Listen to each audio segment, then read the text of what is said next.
Hello friends, कैसे हैं आप लोग। मैं भुवन तड़ागी स्वागत करता हूं आपके अपने चैनल द लॉ टॉक्स में। फ्रेंड्स, आज जो हमारा टॉपिक है मेनली स्टूडेंट्स के लिए है, पर कोई भी इस वीडियो को देख सकता है। फ्रेंड्स, हाँ जी, आज हम डिस्कशन करने वाले हैं कि कितने तरह के डायरेक्टर्स होते हैं और कंपनीज एक्ट में क्या इनकी डेफिनेशन दी हुई है और कंपनीज को कितनी डायरेक्टर्स अपॉइंट करने की रिक्वायरमेंट रहती है। तो ये सब हम इजी वे में समझ पाएंगे दोस्तों, तो इस वीडियो को एंड तक जरूर देखिएगा। जैसा कि फ्रेंड्स आपको पता ही है कि कंपनी के अंदर ऑनरशिप और जो मैनेजमेंट होता है वो सेपरेट होता है और कंपनी खुद से कोई काम नहीं कर सकती है, इसलिए directors are appointed on behalf of company. तो कंपनीज एक्ट के अंदर डायरेक्टर्स की क्या डेफिनेशन है, चलिए जान लेते हैं। सेक्शन 2 सबसेक्शन 34 के अंदर डायरेक्टर्स का मतलब बताया हुआ है। Director means a director appointed to the board of the company, और बोर्ड का मतलब यहाँ पर क्या है, collective body of the directors, मतलब डायरेक्टर्स का ग्रुप है जो कंपनी के अंदर अपॉइंटेड रहता है, वही उसी के अंदर अगर किसी पर्सन को अपॉइंट कर रहे हैं तो वो डायरेक्टर कहलाता है। ठीक है फ्रेंड्स, कंपनीज एक्ट के अंदर लिखा हुआ है कि कितने डायरेक्टर आपको मिनिमम अपनी कंपनी के अंदर अपॉइंट करने रहते हैं। सेक्शन 149 के अंदर लिखा है कि अगर आपकी 1 पर्सन कंपनी है तो 1 डायरेक्टर आपको अपॉइंट करना है, और अगर आपकी प्राइवेट कंपनी है तो 2 डायरेक्टर, और आपकी अगर पब्लिक कंपनी है तो 3 डायरेक्टर मिनिमम अपॉइंट करने हैं। ठीक है, मैक्सिमम कितने डायरेक्टर आप अपॉइंट कर सकते हैं? 15 डायरेक्टर। क्या 15 डायरेक्टर से भी ज़्यादा कर सकते हैं? जी हाँ, बिल्कुल। आपको उसके लिए मेंबर्स मीटिंग के अंदर एसआर पास करना होगा और आप 15 डायरेक्टर से भी ज़्यादा अपॉइंट कर सकते हैं। एक एक्सेप्शन यहाँ पे दी हुई है कि सेक्शन 8 कंपनी जो है मिनिमम 2 डायरेक्टर अपॉइंट करेगी और मैक्सिमम जो है कोई लिमिट नहीं है। अब टाइप्स ऑफ डायरेक्टर्स की बात कर लेते हैं। एग्जीक्यूटिव डायरेक्टर और नॉन एग्जीक्यूटिव डायरेक्टर, ये 2 टर्म्स हैं। सबसे पहले एग्जीक्यूटिव डायरेक्टर कौन होता है? एम्प्लॉयमेंट के अंदर अगर कोई डायरेक्टर है तो वो एग्जीक्यूटिव डायरेक्टर कहलाएगा, और अगर नॉन एम्प्लॉयमेंट मींस एम्प्लॉयमेंट में नहीं है तो वो नॉन एग्जीक्यूटिव डायरेक्टर है। जो एग्जीक्यूटिव डायरेक्टर होता है वो डे टू डे जो अफेयर्स होते हैं कंपनी के उसमें पार्टिसिपेट करता है और उसका जो सिग्निफिकेंट पर्सनल इंटरेस्ट इन्वॉल्व रहता है कंपनी के अंदर। इसका एग्जाम्पल मैं बात करूँ, होल टाइम डायरेक्टर या मैनेजिंग डायरेक्टर्स के एग्जांपल्स हैं, और नॉन एग्जीक्यूटिव डायरेक्टर के एग्जांपल हैं इंडिपेंडेंट डायरेक्टर। राइट, चलिए अब बात कर लेते हैं एडिशनल डायरेक्टर की। एडिशनल डायरेक्टर एक इंपॉर्टेंट कॉन्सेप्ट है friends. As per section 161 subsection 1 के अंदर लिखा हुआ है, board of director may appoint additional director by board resolution अगर अथोराइज बाय एओए, मतलब आर्टिकल में आपको अथोराइजेशन दी हुई है। फ्रेंड्स, जनरली होता है क्या है कि कंपनी के अंदर जो मेंबर्स होते हैं वही डायरेक्टर्स को अपॉइंट करते हैं, लेकिन अगर हमें पहले ज़रूरत पड़ रही है, मेंबर्स मीटिंग नहीं हुई है पहले, उससे पहले हमें डायरेक्टर्स की ज़रूरत है और हमें अपॉइंट करना ज़रूरी है, तो बोर्ड ऑफ डायरेक्टर अपॉइंट कर देते हैं डायरेक्टर्स को। ठीक है, तो वो डायरेक्टर जो है कब तक ऑफिस को होल्ड करके रख सकता है? अप टू द नेक्स्ट जो एजीएम होने वाली है। क्या एजीएम से पहले भी उसको रेगुलराइज किया जा सकता है? हाँ जी, एडिशनल डायरेक्टर को रेगुलराइज कर सकते हैं हम किसी भी जनरल मीटिंग के अंदर, नहीं तो हम एजीएम के अंदर उसको रेगुलराइज करेंगे। अगर रेगुलराइज नहीं हुआ है, नॉर्मल डायरेक्टर नहीं बना है, तो उसको वकेट करना पड़ जाता है अपना ऑफिस। ठीक है, अगर कोई डायरेक्टर अपॉइंट नहीं हो पाता जनरल मीटिंग के अंदर, मेंबर्स ने उसको अपॉइंट नहीं किया मतलब, तो क्या वो डायरेक्टर एडिशनल डायरेक्टर अपॉइंट हो सकता है? मतलब बोर्ड ऑफ डायरेक्टर्स को अपॉइंट कर सकते हैं एज ए एडिशनल डायरेक्टर? नहीं, उसको एडिशनल डायरेक्टर अपॉइंट नहीं कर सकते हैं फ्रेंड्स। ठीक है, अब बात कर लेते हैं अल्टरनेट डायरेक्टर की। एज पर सेक्शन 161 सबसेक्शन 2 के अंदर लिखा हुआ है alternate director.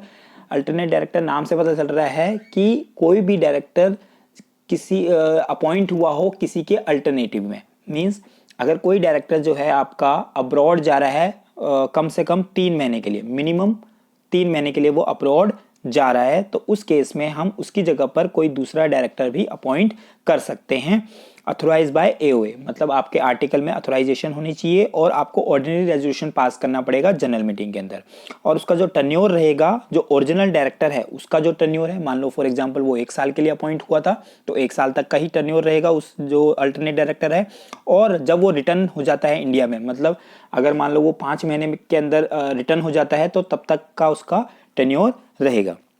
If original director is a independent director अगर रहता है तो जो अल्टरनेट डायरेक्टर है वो भी उसकी भी जो क्वालिफिकेशन है वो भी इंडिपेंडेंट डायरेक्टर वाली रहनी चाहिए।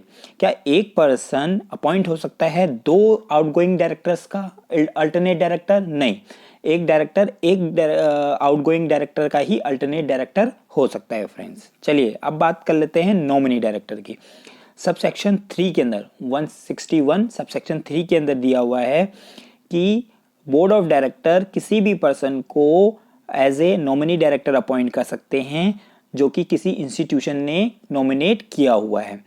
तो इसका क्या मतलब है फ्रेंड्स, एक एग्जांपल से समझते हैं। फॉर एग्जांपल, आपकी कंपनी ने किसी बैंक से लोन लिया हुआ है, तो वो बैंक जो है अपना इंटरेस्ट को प्रोटेक्ट करने के लिए आपकी कंपनी में एक पर्सन को अपॉइंट करवाती है, एक पर्सन को भेजती है और आप उस पर्सन को as a nominee director appoint कर लेते हैं।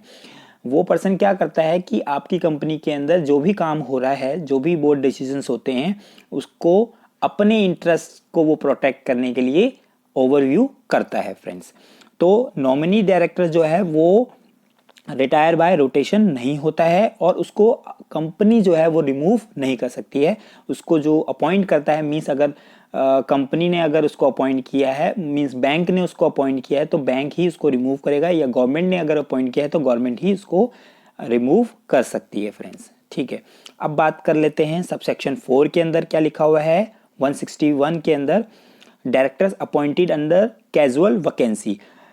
प्राइवेट कंपनी में ये सेक्शन अप्लीकेबल नहीं है और पब्लिक कंपनी के अंदर अप्लीकेबल है। अगर कोई डायरेक्टर अपने टर्म से पहले ही ऑफिस वैकेट कर लेता है तो उस केस में वैकेंसी, कैजुअल वैकेंसी अराइज होती है और कैजुअल वैकेंसी आप फिल कर सकते हैं। और उसका जो टेन्योर रहता है वो कब तक का रहता है? जब तक का जो ओरिजिनल जो डायरेक्टर था जो वैकेट कर गया, उसका जो टेन्योर था वही उसका भी टेन्योर रहता है फ्रेंड्स। अब बात कर लेते हैं रेजिडेंट डायरेक्टर की।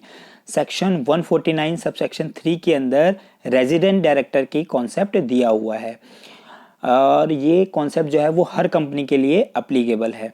कोई भी डायरेक्टर जो इंडियन किसी भी कंपनी के अंदर डायरेक्टर है, उसको मिनिमम इंडिया के अंदर 182 डेज रहना पड़ेगा और हर कंपनी के अंदर एक रेजिडेंट डायरेक्टर तो होना चाहिए। मान लो अगर आपकी प्राइवेट कंपनी है तो एक डायरेक्टर रेजिडेंट डायरेक्टर होगा, मतलब वो 182 डेज इंडिया में रहेगा और बाकी दूसरा डायरेक्टर आपका फॉरेनर या फिर बाहर भी रह सकता है।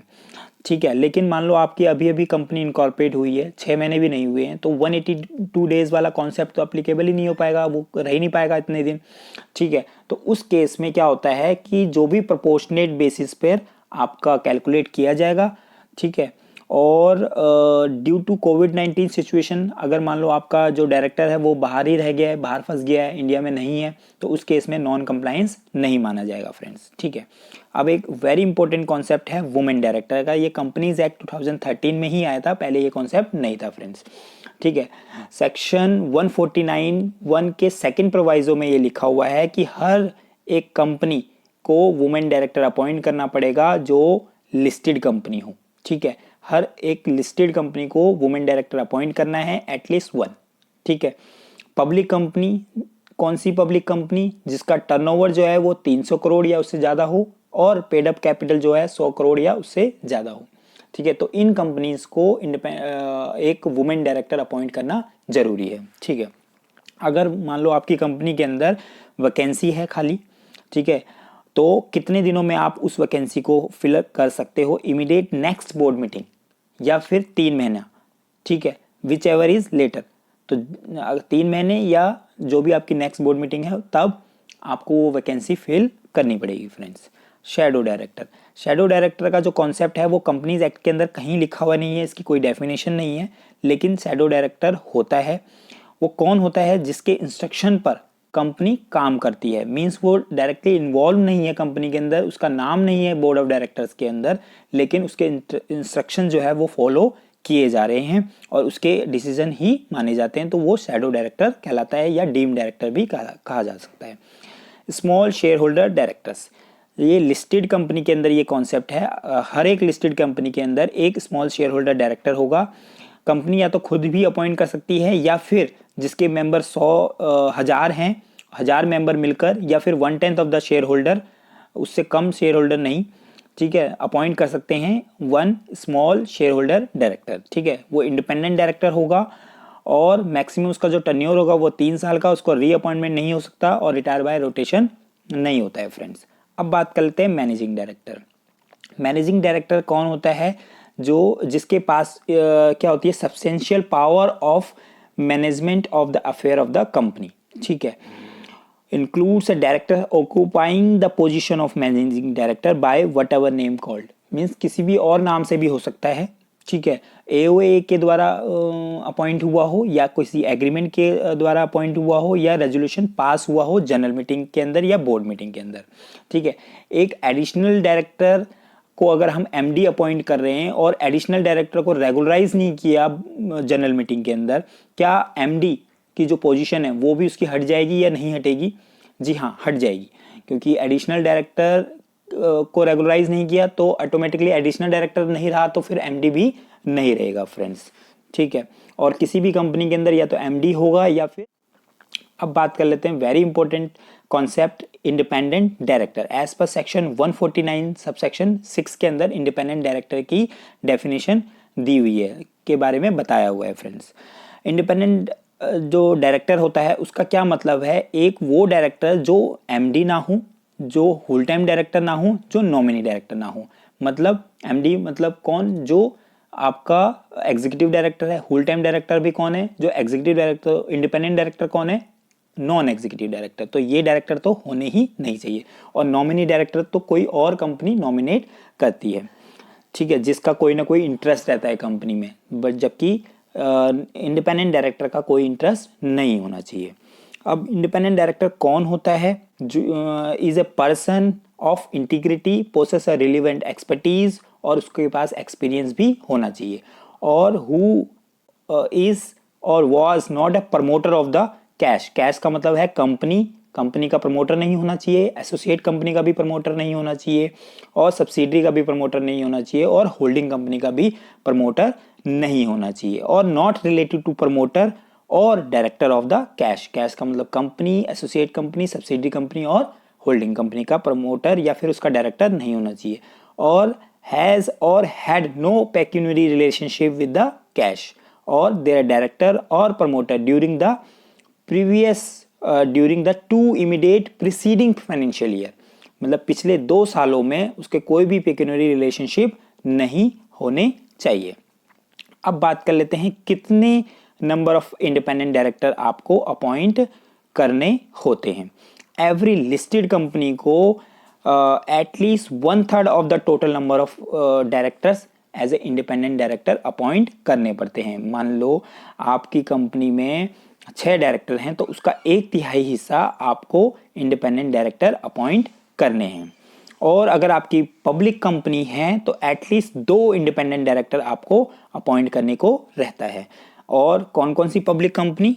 पेड अप कैपिटल आपका अगर 10 करोड़ या उससे ज़्यादा है, टर्नओवर आपका 100 करोड़ या उससे ज़्यादा है, और aggregate loan, outstanding loan, debentures या डिपॉजिट आपका 50 करोड़ से ज़्यादा है। ठीक है, 50 करोड़ नहीं, 50 करोड़ से ज़्यादा है तो आपको एटलीस्ट 2 इंडिपेंडेंट डायरेक्टर अपनी कंपनी में अपॉइंट करने होते हैं अगर आपकी पब्लिक कंपनी है तो। ठीक है, अगर आपकी वैकेंसी है, इंडिपेंडेंट डायरेक्टर अपॉइंटेड नहीं है, तो विद इन 3 मंथ या फिर नेक्स्ट जो भी बोर्ड मीटिंग रहेगी, विच एवर इज लेटर, आपको अपॉइंट करने को रहेगा फ्रेंड्स। अब बात कर लेते हैं रेम्यूनरेशन की। क्या उसको कोई रेम्यूनरेशन दिया जाएगा? कोई सोप नहीं मिलता, कोई फिक्स इनकम नहीं मिलती, केवल सिटिंग फीस आपको मिलेगी, या फिर कोई आपने मीटिंग में अटेंड करने के लिए कोई एक्सपेंस किया है तो वो आपको मिल जाएगा। अब बात कर लेते हैं इंडिपेंडेंट डायरेक्टर के टर्न्योर की।